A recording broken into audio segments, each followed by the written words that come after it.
Bloomberg Audio Studios. Podcasts, radio, news. So a very special day here in Arlington, Texas.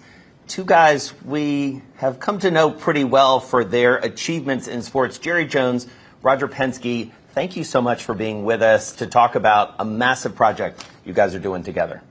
You know, talking about this massive project, how long have the two of you known each other? Well, I think we go back 25 years, I think, first time that we met. And I think I mentioned it before. I had to give a proposal to the owners, and Jerry was in the front row, I remember, to try to get the Super Bowl to come to Detroit. So we're back here again for another iconic moment. Well, it took Roger and a great Detroit group to get that Super Bowl, because was a mentality of, man, have your Super Bowl where the sun is shining on January. We can go play golf. And here comes Roger Penske leading the charge through the door, saying where this Super Bowl needs to be is where it can be cold, but the feelings will be warm. We'll warm it up for you up there. Well, and he was unquestionably the figurehead or the face that was persuasive to the NFL owners for us to go that way. Now, the Fords are so beloved, and leading the pack for the Fords would be me. I truthfully will tell you that when I got involved in the NFL, one of the motivating things was the fact that the Fords had the Detroit Lions, a part of America, part of the automobile business, was a part of the NFL through the Fords. So I was excited about being there, and I was very all ears, open-minded when Roger was touting the Detroit application. Well, you made a difference, I can tell you. Our city today, that was really, I think, the pivot for the city of Detroit to where it is today, was that Super Bowl in 2006. And so obviously you stayed in touch over the years. So how did this combination of such strong people and so many teams actually happen? Well, I'd say that it really, my son Greg, we bought the Speedway and always a series in 2000, and we were looking at major locations that we could bring our series to, and there was no question that, that Arlington and Dallas just stuck out. We need to contact there. So through relationships we had with Jerry's team, and certainly that manifested over a number of years. It didn't happen overnight, because this is a thought process. The fact that how we do business, our experience at the Speedway now, I think gives us, the capabilities, and obviously to be able to come here and tell Jerry, we're going to come here and bring something the way you do business. All right, so Jerry, talk to us about the scope and scale of this. I mean, there are going to be race cars going around these streets in just a few years. What is this compared to in terms of of what you've done already here in Texas? Well, the image, if you will, from looking at 5,000 and 10,000 feet, is that this is a happening that's going on. Really in not only the Dallas area, but for the world to see. But the Dallas area is having the event, and that is the key. We're used to appealing to 30 million people, and of course our good friends at Fox are going to be so involved with us in how to present this race. I know that, for instance, when we had the Super Bowl here, we were just enjoying our second year, and Mr. Murdoch called, and he said, we're going to make the stadium the star of the show. Well, how do you do that when people are looking in to see the ball game, the Super Bowl? Well, they were able to do that. And for instance, my ex-coach, Jimmy Johnson, and I walked around the stadium and talked about old times and talked about some of the nuances of the stadium. Well, what will happen here is we'll not only have millions of people that are looking at this race, but we'll share the nuances of what this race is about. And it will be certainly those cars going 200 and something miles an hour around all these streets and around all these great sporting venues. But it will also be about, as far as the millions of eyes that are looking at this thing, it'll be about Roger Penske. It'll be about Cowboys. It'll be about tradition. It'll be about sports. But in the medium, it'll be about racing along these streets. And I would hope that we're establishing something that'll last a long time here. When you look at this area here, so much has developed around AT&T Stadium. What is the vision now? I mean, you're adding this. Is this the end, or are you planning to do more in this area? Well, this race, I'll start, Roger. This race is a part of the building, if you will, of this area. Personally, the way that I look at sports and the interest in sport and what sports brings to our society, what sports brings to commerce. Roger is such an innovator in the world, and he took racing and he made it a part of a lot of things. Fox will tell you that. I'll tell you that. I've taken a lot of what I've done off watching what Roger Penske does in racing relative to selling the sport or selling sports in general. That's what this is about, and there's nothing like it, sports, that moves the needle anywhere, and it can go against all kinds of products, services, disciplines. Sports is a unique, speaks to emotion. I think when you look at an anchor tenant, an anchor event, and what Jerry's done here to take the stadium and build it here, just look outside here and you can see it. And I think a word I use every day is utilization.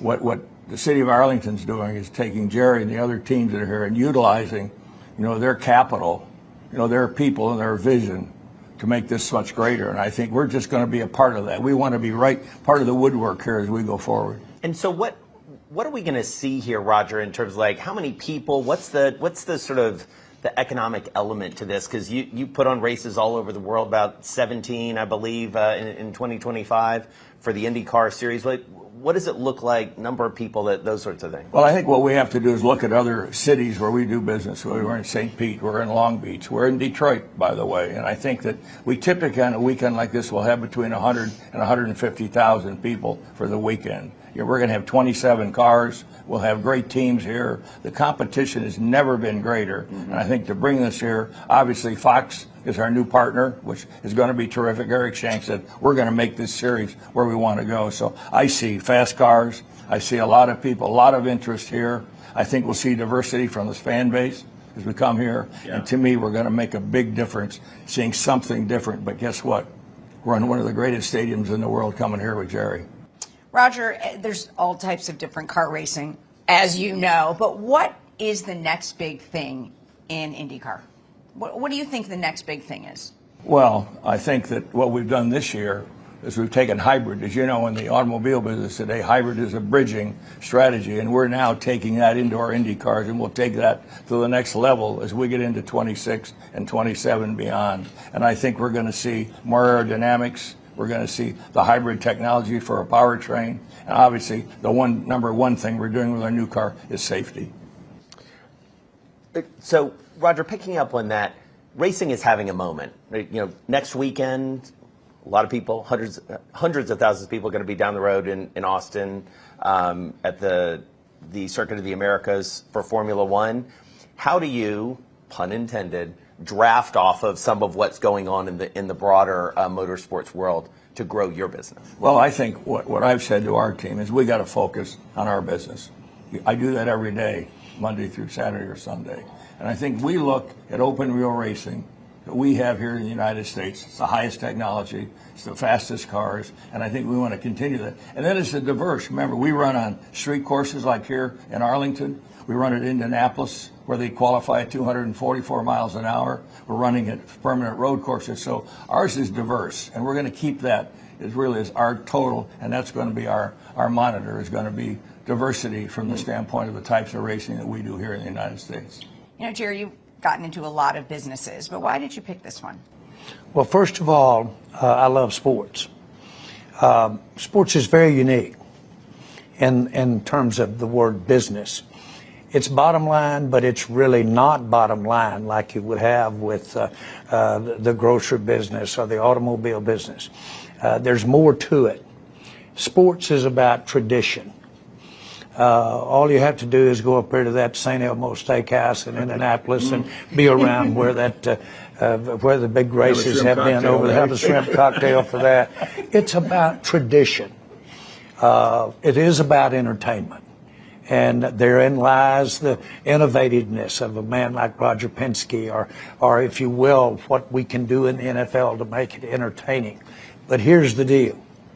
Real sports is about really putting it on the line. It isn't make-believe. It isn't staging. It isn't produced. Real sports is real competition. Now, these guys behind the wheels, they're putting it on the line. That's not funny. They are competing, and they're competing with everything. In my sport, in football, those guys have to call on themselves to give it up. That's not natural to get out there and get in front of 300. God tells you to get out in front of 300, not in front of them. So when you have sports that actually calls on people, then it transcends other phases of life.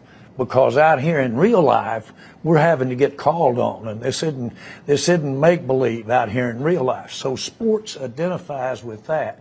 Then if you put it on, and you put it on in a great event like we're talking about this racing, but yet with Fox, we're getting to go out in front of millions of people. The combination of those things is why I'm sitting in this chair.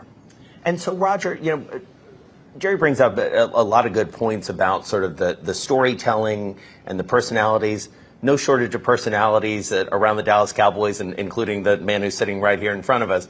How do you do that in your sport? Michael Andretti steps back, from what he's doing. Who's going to carry the torch forward and ensure that IndyCar and your racing empire, as it was, just stays in the center of the conversation? I'd have to say that you hit it right in the middle of the bullseye. We've got to build stars. Jerry's got to build stars, and so do we. And I think that builds our brand. I would say for us, racing has been a common thread through our company for 50 years because it shows teamwork, it shows effort, shows integrity. And I think from my perspective, as we build this sport, we've got to give the fan, my son calls them guests, that come to your stadium, come to your track and experience.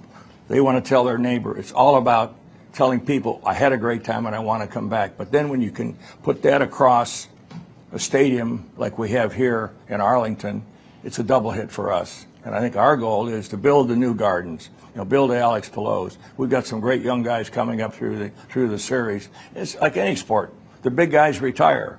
There's enough jobs for all of them to be announcers at this point. So your jobs are safe right now. But anyhow, but I think it's about continuity. It's date equity. People know we're going to be at Indianapolis in May. We're going to be in March of 26. We're going to be in Arlington. Those are the things that we have to do to draw in this network of people and fans that we have around the world. And so, Jerry, NFL, sort of like racing, never short on headlines. I think that's fair to say. Largely owing to you. You're good at making some headlines. We're sitting here with Bloomberg. The biggest headline right now is new money coming into the NFL. You guys approved private equity coming in. What does that mean for you? What does that mean for you as an owner and you as the Cowboys? When I got into sports, not playing, but when I got into sports as it pertained to business, I know football didn't work. The Cowboys were losing $1 million a month cash flow when I bought the Dallas Cowboys. There was a great model of publicity, huge coverage in media, but that's not marketing. Marketing is when you use the pub and use the interest to have enough left over to come back and get to go again. Well, sports, as it pertained to pro football, was almost a charity. It had to be really wealthy to be involved. I was not that wealthy to be involved. So you had to have a model that somehow brought the juice back. No school, no family, no city, nobody can be what they have potential to be if they're broke. You have to have some financial substance to really show out and be everything you can be for entertainment. Consequently, the business model for me has always been a major interest for us. And consequently, sitting here with Roger Penske, this is running with the ball off tackle. This is helping football to be sitting here with Roger. This is helping racing to be sitting here and a part of the NFL and doing the races around these type of venues. It's cross promotion. but it's all real. It's very real. It's sports. I had a guy one time tell me, is Dan Burke, he was chairman of Cap Cities. And he said, Jerry, you're at the right time of year. You're in the fall. It's when we like to have the people in front of the TV screen to make decisions. He said, secondly, you got the right brakes, unintrusive brakes, so that we can say some messages. Put all that on the side. What it is, you're a soap opera 350 days a year. You've got them talking about you because you've got so many guys, so many people out here creating stories 365 days a year. He said, when we make a movie at ABC, when we make a movie, we have to spend as much to promote it as we do to make the movie. Football does that for us when you promote it. And he said it shouldn't be powder puff stuff either. Ought to have a little controversy with it. So with that in mind, right off the bat, it influenced me. When it gets slow around the Cowboys, I stir their butt up. I think we have the receipts. We all have the receipts to prove that. So given that, you have built, inarguably, the world's most valuable sports franchise.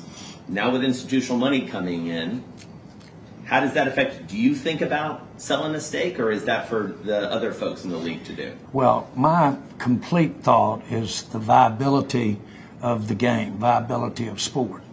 And anytime you have an attractive place to attract capital, then that gives you a sense of the strength or the viability of the sport. So when I look ahead from now, as I look into the future, that being able to take and sell parts of these teams, the demand being there to invest for parts of the team going forward, because I think there's huge growth left. When I look at that, I see a plus for running off tackle and throwing touchdown passes for the game itself. I've got to imagine your phone's blowing up with people that are interested. Well, I'll say this. I never thought that my family's involved and have been involved from the very beginning. It's the very best part of having been with the Dallas Cowboys all these years is to have my entire family. As a matter of fact, the things that I usually get credit for were not only their ideas, that my children executed them for us, including my wife, who's very involved with what we're doing. So the involvement, I attest, I'm here to say that I thought I'd done a little something when I bought the team. I knew I had a rough road ahead because it financially didn't work. I had no idea that being a part of my passion, something that passionate that I was about, that would cause me to try things. That works. Let's try it again and keep trying. And it caused me, because I was in my passion, to do something I never thought I could ever attain or even try to do. So we're sitting here right by AT&T Stadium. You're going to see cars going on. When both of you think about this and what it's going to mean to Dallas and to racing, what goes through both of your minds? Well, I think one thing that we can't miss here, the stature of the sport, whether it's the NFL or it's IndyCar, is the brand. Mm-hmm.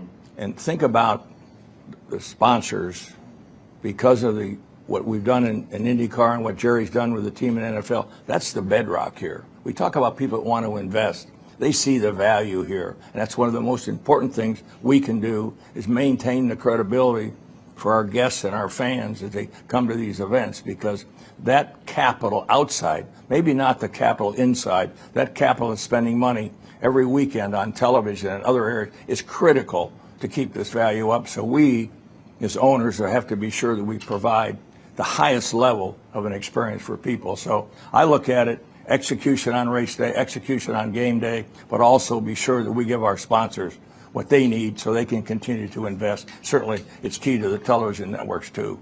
I'd add this to it.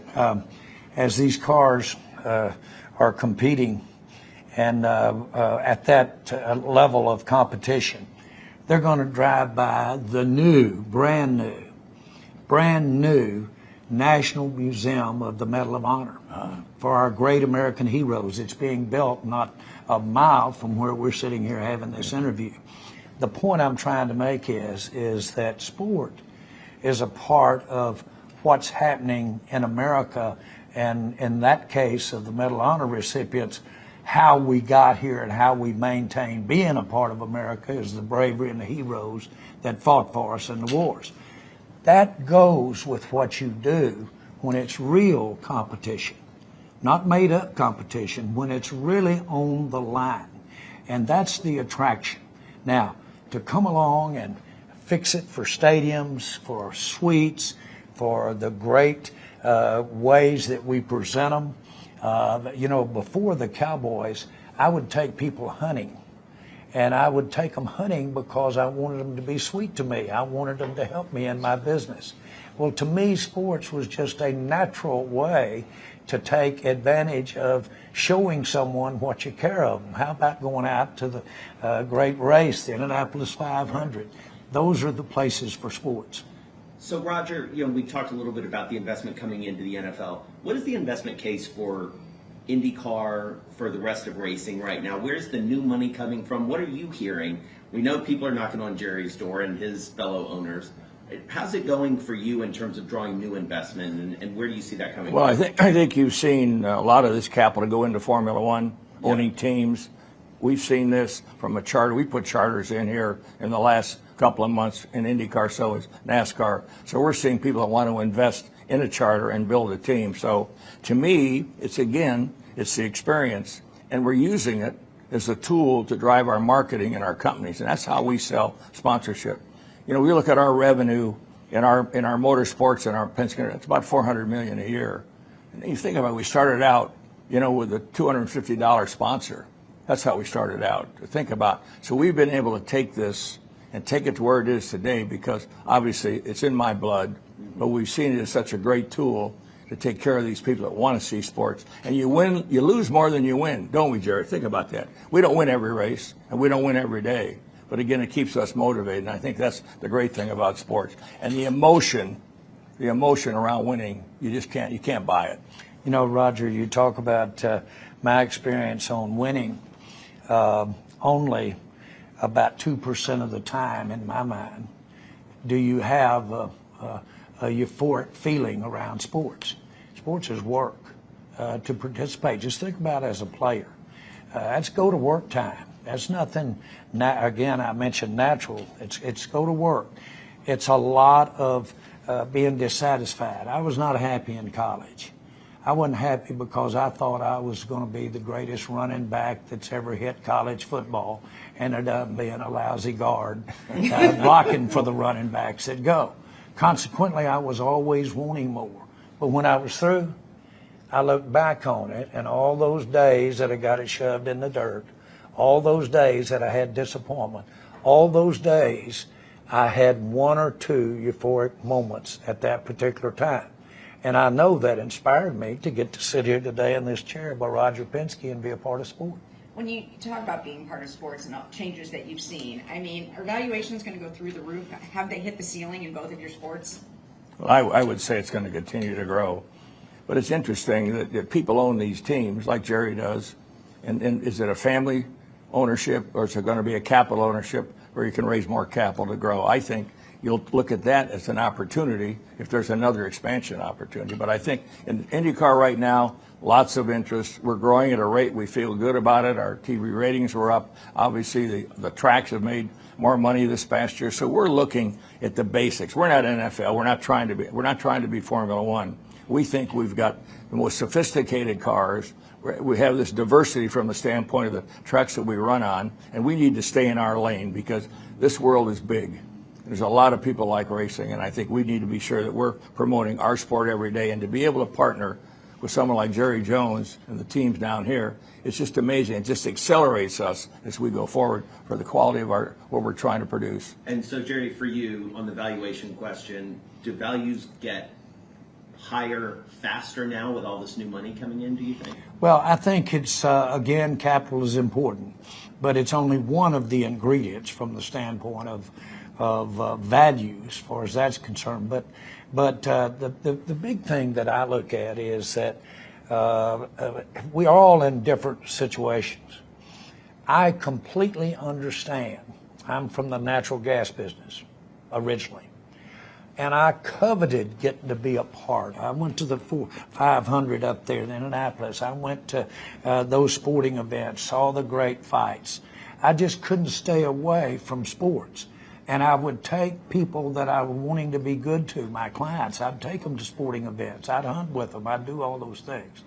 So that if it's there for the use, which it is, sports is just getting started in my mind in terms of moving the needle, because it is the one place that you can get real human, all of this gambit of human emotions, human striving, human wanting to improve, and put it under the wheel. Or you can put it out there on that football field and make something happen, and it's real. And pretty good business, too. Well, it can be. It really can be and should be if you want to go again. I've been criticized for people would think, well, I had a little money when I bought the Cowboys. Relative to what it took to buy them, I didn't have any money. But I had a little bit of money, and I could have kept that money. But the hell with the money. I spent it all to take a big chance to be involved with the Dallas Cowboys. And I will tell you right now that it wasn't everything. But the financial success as you went along the way has everything to do with why the NFL is the game that it is today. You have got to have solid financial underpinning. The status of these sports involved companies that are competing, and the fact that they can attract capital is a good deal. Roger, what's next for you, just as we wrap up here? What's the thing you're most looking forward to in the business of your sport? Well, I think it's about growth. I think we need to look. Is there some international opportunity for us that we might look at going forward? I think today is the innovation of the new car, this bridging strategy with hybrid, which we see on the highway today, where the BEVs are not selling, is key. We hit the sweet spot there, so we'll continue to invest there. And again, look for opportunities like we have here with Jerry, and the team here in Arlington and Dallas is amazing. So for me personally, that's where we're focused on. We don't want to have 100 races. We want to have the best races and bring something to the community, because when we come to the community, we do more than just race. We reach out to people that need help, and that's one of the things that I want to be sure we give back going forward.